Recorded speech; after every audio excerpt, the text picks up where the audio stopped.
မင်္ဂလာပါခင်ဗျကျွန်တော်တို့ UMG ဝင်းမော်တာကုမ္ပဏီကနေကြိုဆိုလိုက်ပါတယ်ခင်ဗျဟုတ်ကဲ့ကျွန်တော်ကတော့ UMG ဝင်းမော်တာကုမ္ပဏီရဲ့စီမံဖြစ်ပြီးတော့ကျွန်တော်နာမည်ကတော့ရဲလင်းထုံးမဲ့ဖြစ်ပါတယ်ကျွန်တော်တို့ဒီနေ့ဒါပြောပြမယ့်အကြောင်းအရာလေးကတော့ကျွန်တော်တို့ထုံးစက်တွေနဲ့အတူတွဲသုံးရမယ့်ဘန်းလေးတွေအကြောင်းပဲဖြစ်ပါတယ်ခင်ဗျဟုတ်ကဲ့ဒီ Viking အမှတ်တစိကျွန်တော်တို့ဒီပေါ့နော်18ဘန်း16ဘန်းဒီခုံလေးတွေအကြောင်းတော့ကျွန်တော်ဒီဗီဒီယိုလေးမှာအသေးစိတ်ရှင်းပြပေးမှာပဲဖြစ်ပါတယ်ခင်ဗျ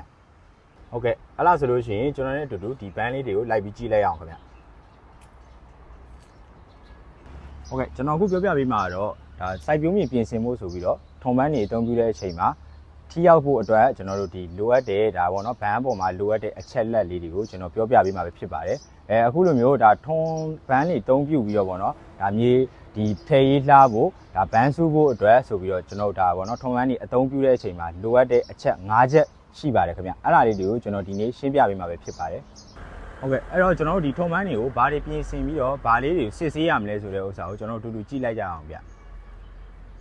ဟိုပထမအချက်အနေနဲ့ပေါ့နော်ကျွန်တော်တို့ဒီထုံပန်းရဲ့ပေါ့နော်ဒီရှေ့တန်းရဲ့နောက်တန်းရဲ့ဒီအန်ဂယ်အနေထားပေါ့နော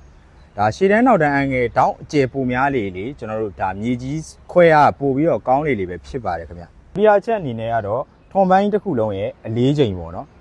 ဒါထုံပန်းရဲ့အလေးချိန်ကများလေမြေကြီးကိုထိုးခွဲမှုပို့ပြီးတော့အားကောင်းနေပဲဖြစ်ပါတယ်ခင်ဗျပြီးတော့ကျွန်တော်တတိယတစ်ချက်ပေါ့နော်တတိယတစ်ချက်အနေနဲ့ကတော့ကျွန်တော်တို့ထုံပန်းတွေရဲ့ဘန်းလက်မအကျယ်ပေါ့နော်ထုံပန်းရဲ့ဘန်းလက်မအကျယ်ကလည်းထုံရဲ့တဲ့အခါမှာမြေထိုးခွဲမှုအားကောင်းမကောင်းအပေါ်မှာတက်ရောက်မှုရှိပါသေးတယ်ခင်ဗျပြီးတော့ထုံပန်းအသွားတွေရဲ့ခြုံထက်မှုထုံဆက်အသွားတွေရဲ့ထက်မြက်လေးကျွန်တော်တို့မြေကြီးကိုပို့ပြီးတော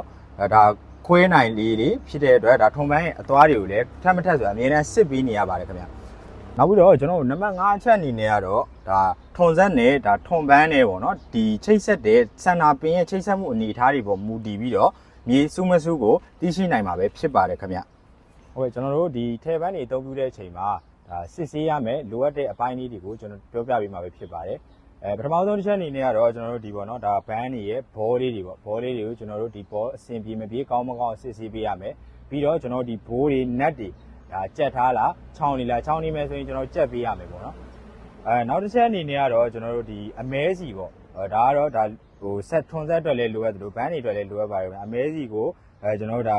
စစ်ဆေးမယ်ထိုးရမယ်ဆိုလို့ရှိရင်တော့ကျွန်တော်တို့ဒါအမဲစီသူ့ရဲ့တန်းပြအောင်လို့ထိုးပေးရမယ်ခင်ဗျနောက်တစ်ချက်ကတော့ထဲပန်းရဲ့ကျွန်တော်ဒီအန်ဂယ်ပေါ့နော်ဒါအန်ဂယ်တောင်းကကျဲလေးကျွန်တော်ဘန်းခွဲရပူကောင်းလေးပဲဖြစ်ပါတယ်ခင်ဗျအဲ့ဒါကြောင့်မို့လို့ကျွန်တော်ဒီအဲ့လိုမျိုးဒီပေါ့နော်တောင်းကျဲကိုအသုံးပြုမယ်ဆိုတဲ့အချိန်မှာလည်းမြေကြီးမျိုးစားကိုဒါမူတည်ပြီးတော့မြေကြီးမှာလို့ရှိရင်ကျွန်တော်တို့တောင်းကျဲအသုံးပြုပေးရမယ်ပေါ့ခင်ဗျမြေကြီးပြော့ရင်တော့ကျွန်တော်တို့ဒါတောင်းကျဲသုံးရင်ရှွန့်နေကတ်တာမျိုးတွေဖြစ်တတ်တာဖြစ်တဲ့အတွက်ကျွန်တော်တို့အန်ဂယ်တောင်းအကျဲအကျဉ်းကိုပြန်ပြီးတော့သုံးပေးရပါတယ်ခင်ဗျဟုတ်ကဲ့နောက်တစ်ချက်ကတော့ကျွန်တော်တို့ဒီပေါ့နော်ညာရစ်ပေါ့ထုံးစံညာရစ်မောင်းမယ်ဆိုလို့ရှိရင်နောက်ကဘန်းကိုကျွန်တော်တို့အနှိမ့်အနေနဲ့မောင်းပေးရပါတယ်ခင်ဗျအဲ့ဒါဆိုလို့ရှိရင်ကျွန်တော်တို့မြေကြီးခွဲရဖို့ကောင်းပြီးတော့ဒီထဲရေးပို့ပြီးတော့လှရတယ်ခင်ဗျပြီးလို့ရှိရင်တော့ကျွန်တော်တို့ဒီညာရစ်မဟုတ်ပဲဘဲရင်မောင်းမယ်ဆိုလို့ရှိရင်တော့နောက်ကဘန်းကိုအမြင့်ထားပြီးတော့ပဲအသုံးပြုပေးရပါတယ်ခင်ဗျ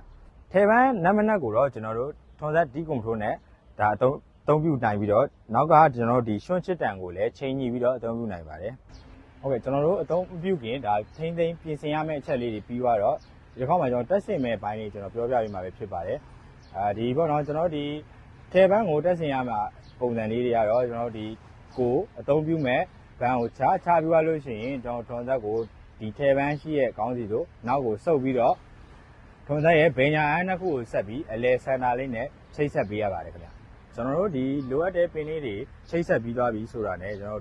်ဒီပေါ့နော်ထွန်ဆက်ရဲ့ idol လေးကိုအတင်ချပြုလုပ်ပြီးတော့ဒီနောက်ကထဲပန်းကမြေကြီးနဲ့ထိမထီချိန်ဆပြီးအသုံးပြုပေးရပါတယ်ခင်ဗျဒီထဲပန်းတက်စင်တဲ့အပိုင်းပြီးသွားလို့ရှိရင်တော့ကျွန်တော်အနေနဲ့ကတော့ဒီထဲပန်းတွေကိုဒ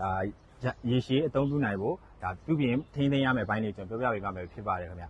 ပထမဆုံးတစ်ချက်အနေနဲ့ကတော့ကျွန်တော်အနေနဲ့ဒါဟိုပေါ့နော်ဒီကြောက်တုံးကြောက်ခဲတွေကျွန်တော်ကြောက်စနစ်တွေဒီကဝင်းမြေဆန်တဲ့ BMR တွေတို့အဲ့လိုမျိုးနေရာတွေမှာသုံးမယ်ဆိုလို့ရှိရင်တော့ဒါကိုယ့်ရဲ့ထဲပန်းကိုယူဆိုင်ပြီးအသုံးပြုပေးစေချင်ပါတယ်ဟုတ်ကဲ့ဒုတိယတစ်ချက်အနေနဲ့ကတော့ကျွန်တော်အနေနဲ့ဒါအမဲစီခေါင်းပေါ့နော်အမဲစီခေါင်းမှာမြေကြီးဝင်အောင်မှုတွေရှိတယ်ဆိုလို့ရှိရင်တော့လဲလှယ်ပေးသင့်ပါတယ်ခင်ဗျ